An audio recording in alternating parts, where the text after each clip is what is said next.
भ्रष्टाचार में डूबी है हर सरकार। समझ रहे हैं? रेट ऑफ इंटरेस्ट कम कर दिया है ये सरकार कि जनता चीख रही है, हमारे बुजुर्ग चीख रहे हैं।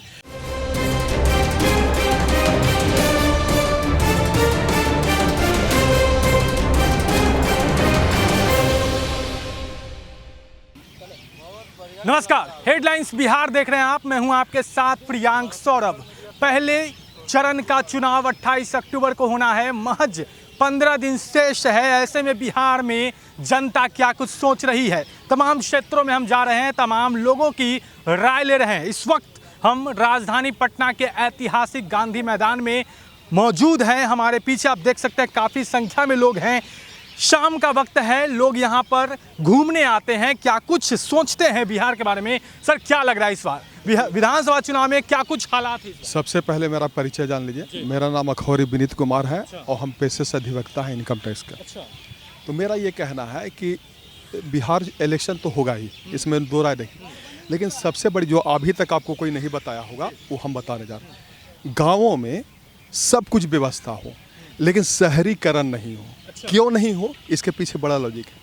जो एक कंक्रीट का देख रहे हैं पटना, उस तरह से अगर गांव में हो जाएगा तो फिर गांव रहेगा नहीं। तो सरकार को एक चीज़ जरूर ध्यान देना चाहिए कि हर सुविधा दे सरकार गांव में, लेकिन शहरीकरण नहीं करे। शहरीकरण करने का अर्थ ये है कि हम लोग बिछड़ जाएंगे, पश्चात में चले जाएंगे।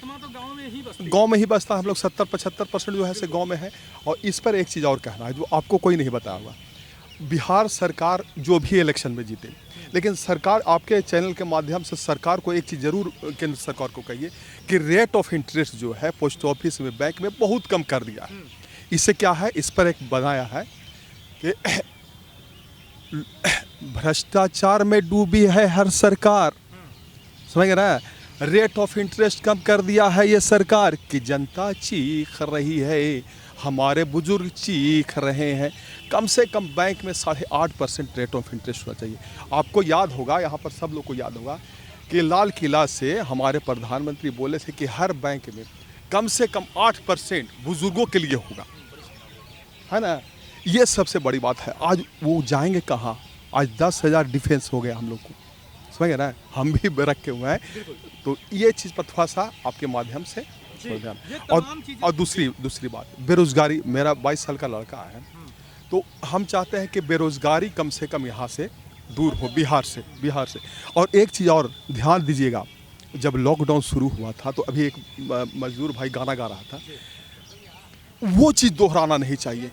बिहार से क्यों बाहर जाए भाई, हम क्यों बाहर जाए? तो क्या इसका असर बिहार विधानसभा चुनाव में देखने को मिलेगा? क्योंकि लगातार मजदूर पलायन। इलेक्शन अलग टाइप का होता है, आपसे कोई छिपा। लेकिन यही तो वक्त है कि आप उन सब चीजों को याद करेंगे, सरकार चुनेंगे और एक बेहतर सरकार की उम्मीद करेंगे कि कौन सरकार आपके इन मुद्दों को। देखो भाई, मेरा तो ख्याल ये था कि इलेक्शन होना ही नहीं था।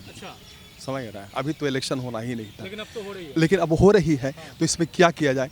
25%, 30% लोग जाएगा वोट देने। अब उस पर सरकार बनेगी तो उसकी क्या औचित्य है? कोई औचित्य है? कोई औचित्य नहीं। तो मैं तो साफ कह रहा हूँ आपको कि कोई औचित्य ही नहीं है। तो इसको इससे पहले देखो भाई, अब हो सकता है कि हम पर कुछ क्लेम आ जाए, लेकिन ये सरकार से वो सरकार बहुत अच्छी थी जो आज जेल में है। यानी आप लालू प्रसाद यादव की सरकार को बेहतर मान रहे हैं? इससे बेटर सब सरकार थी। ये तो इतना खत्म कर दिया सब चीज कि क्या हम आपको बताएं।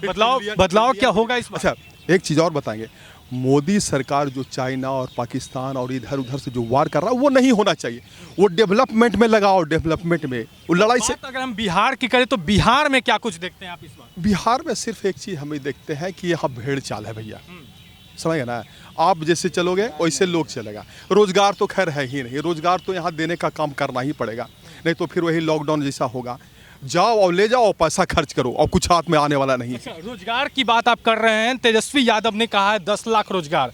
10 लाख रोजगार या 10 लाख में रोजगार, क्या समझते हैं? 10 लाख।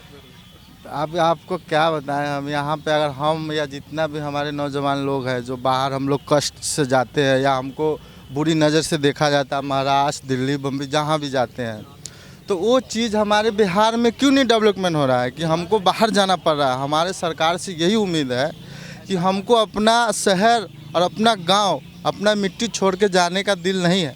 लेकिन हमको मजबूर क्या ये सवाल आप इस बार सरकार से पूछेंगे? सरकार के जो तमाम प्रतिनिधि होंगे आपके दरवाजे पे पहुंचेंगे वोट मांगने के लिए, क्या ये सवाल जो है इस बार रहेगा? नहीं, ये सवाल मुझे सीधा मोदी जी से है। अच्छा, हमारे अपना केंद्र का सरकार का नहीं है, मोदी जी से सवाल है। लेकिन इस बार चुनाव जो बिहार में है तो इसके माध्यम से आप मोदी जी को तो बता सकते हैं। बता सकते हैं, जब उनका गठबंधन का सरकार है तो उनको भी ये चीज़ सोचना चाहिए। जो हमारे पब्लिक बाहर जा रहे हैं, जो उनको बहुत दिक्कत का सामना करना पड़ रहा है, वो चीज़ हमारे बिहार में क्यों नहीं लागू हो रहा? हमारे बिहार में कंपनी या और चीज़ है वो सब क्यों नहीं आ रहा? क्या वजह क्या है? उनका तो गठबंधन के सरकार है, वो तो बोल सकते हैं। तो क्या कुछ उम्मीदें लग रही हैं? किससे उम्मीदें हैं आपको इस बार? देखिए, हम किसी के खिलाफ नहीं है, खिलाफ नहीं, बतौर आम जनता आप चुनेंगे ना कि इस बार किसकी सरकार लाएं तो ये तमाम कमियां जो हैं वो दूर होंगी। हम तो यही उम्मीद रखते हैं, कोई भी सरकार है, लेकिन इस चीज़ को एक कष्ट हटा दिया जाएगा तो हमको इससे बढ़िया कोई सरकार नहीं। बहुत बुजुर्ग व्यक्ति लोग भी हैं, उनसे भी हम बात करेंगे, लेकिन एक जी आप क्या बोल रहे थे? हम कहना यही चाह रहे हैं सर कि 15 साल तो इसके पहले लालू जी को भी देख लिया गया था। हाँ। फिर हम लोग नीतीश जी को भी देख लिए। लालू जी का सरकार था, 15 साल चला तो इतना इतना होते होते हो गए, और नीतीश जी का भी देखते देखते इतना इतना बाल भी पक गया, बूढ़े भी हो गए, प्राइवेट जॉब कर रहे हैं, 5 परिवार चला रहे हैं। तो कहना ये है कि हम लोग तो देख रहे हैं, पहले लालू जी को देखे, फिर नीतीश को देख रहे हैं, तो एक बार अभी मौका और तेजस्वी को देना चाहिए, क्योंकि वो नवयुवक हैं और पहले से भारत बदल रहा है। पब्लिक जो ये है ना, सब जानती है, सब जानती है, ऐसा कोई बात नहीं है। आप देखिए एक दूसरे राज्य में क्या हो रहा है, उसको बदनाम करो सीट के लिए तो उसको बदनाम करो, उसका पलड़ा गिराने के लिए उसको ये करो। किस हद तक जा रहा है नेता? हम लोग क्या करेंगे? हम लोग क्या करेंगे? किस हद तक घिनौनी हरकत ये नेता लोग कर रहे हैं अपने वोट के लिए, अपने कुर्सी के लिए कर रहे हैं। ये होना चाहिए? आज हमारा बच्चा पूछता है ये क्या है, बलात्कार क्या है, सामूहिक बलात्कार क्या है? इन लोग को शर्म नहीं लगता है इन लोग को कि टीवी में डिबेट ऐसे ऐसे करता है, ऐसे ऐसे करता है कि बलात्कार हो गया, ऐसे कैसे ये जो संबित पात्रा जो बोलते हैं बीजेपी के, शर्म नहीं लगता है उनको कि बच्चा है देख रहा है टीवी में कैसे कैसे बात, घिनौना हरकत, ये खत्म होगा कि नहीं होगा? क्या मोदी जी को सवाल नहीं उठाना चाहिए? इतना घिनौना डिबेट होता है टीवी पे, इनको ख्याल नहीं है? बैठ करके देख रहे, कोई भी हम उनसे सवाल करेंगे।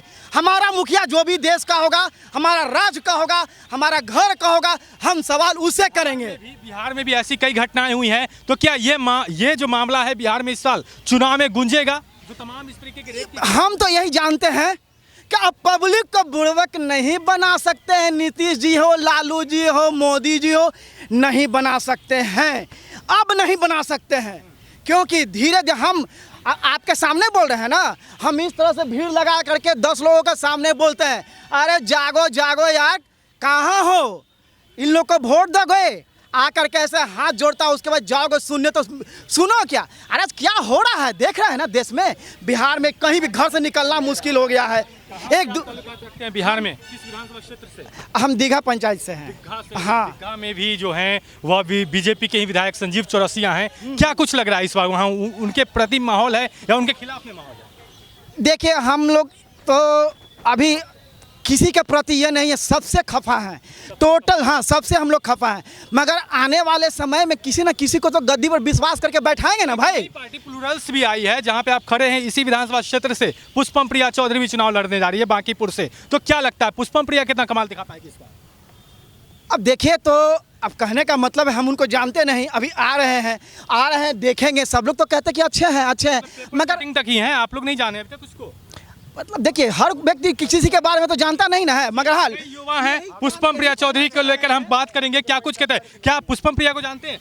नहीं जानते। नहीं जानते, आप जानते हैं? नहीं, सिर्फ पेपर पे जानते पेपर हैं। में देखे, उन्होंने सीधे तौर पे कह दिया कि हम मुख्यमंत्री बनेंगे। क्या कुछ लगता है, तमाम फेसबुक को उनके पोस्ट देखने को लगता है कि वो बहुत ही डेवलप के बारे में संपर्क नहीं कीजिएगा, जनता से नहीं मिले। जनता क्या प्रॉब्लम है, हम बांकीपुर में मेरा क्षेत्र है, जमाने स्तर है, हम आइए लोधीपुर में कुछ काम नहीं करता है, खाली उसका जो चमचा है उसका काम करता है और कुछ नहीं करता है। हम यादव से हैं, हम लोग भी पहले बीजेपी को सपोर्ट है, मेरा भाई भी बीजेपी में जुड़ा हुआ था पर कुछ नहीं किया। सीधा आदमी का कोई वैल्यू नहीं है। बिहार की हम पूरा बदलाव चाहिए, पूरे बिहार में बदलाव क्या चाहिए। लगता है, कौन सा चेहरा सामने आएगा इस बार? अब पब्लिक जैसा चुनेंगे अच्छा ही चुनेंगे। हम भी पब्लिक है, किसको चुनना पर जो है? वोट हम देंगे वहाँ पे अभी तो बता नहीं सकते हैं। बताएंगे ना, अभी बताएंगे तो कहेंगे वो उनके दल के से आदमी आके आपसे बात करे। डर नहीं लगता है, हो सकता है डर लगता है मरवा दे, मरवा हो सकता है कि विपक्ष वाले मरवाते वाले मर। और भी लोग थे, अभी आप बोल रहे थे नितिन नवीन से काफी नाराज है, क्या वजह है? नितिन नवीन सर कुछ काम नहीं किए हुए हैं, कुछ काम नहीं किए हुए हैं। जहाँ देखिएगा सर वहाँ गड्ढा खाने हुए हैं, कुछ काम नहीं हो रहा है नितिन नवीन से। तो इसी सीट पर तो पुष्पम प्रिया आ रही है। पुष्पम प्रिय सर वो सब नया चेहरा है, वो सब नहीं आने वाला है। युवा नेता आना चाहिए। कौन बदल सकता है बिहार? बिहार सिर्फ एक ही आदमी बदल सकता है, तेजस्वी यादव। तेजस्वी यादव से उम्मीद है। उम्मीद है। तो देख सकते हैं इस तरीके से यहाँ पर फिलहाल जो है बिहार में माहौल जो है वह बन चुका है। तेजस्वी यादव के भी नाम लिए जा रहे हैं। कई लोगों ने पुष्पम प्रिया चौधरी को पहचानने से भी इनकार कर दिया कि आखिर वो कौन है। तमाम चीजों के लिए हम लगातार बिहार भ्रमण कर रहे हैं, बिहार के अलग अलग विधानसभा क्षेत्रों में जा रहे हैं, वहां पर जनता क्या कुछ चाहती है, तमाम लोगों से राय भी ले रहे हैं। बहरहाल फिलहाल के लिए बस इतना ही। आप बढ़ रहे हेडलाइंस बिहार के साथ, आपका बहुत बहुत शुक्रिया।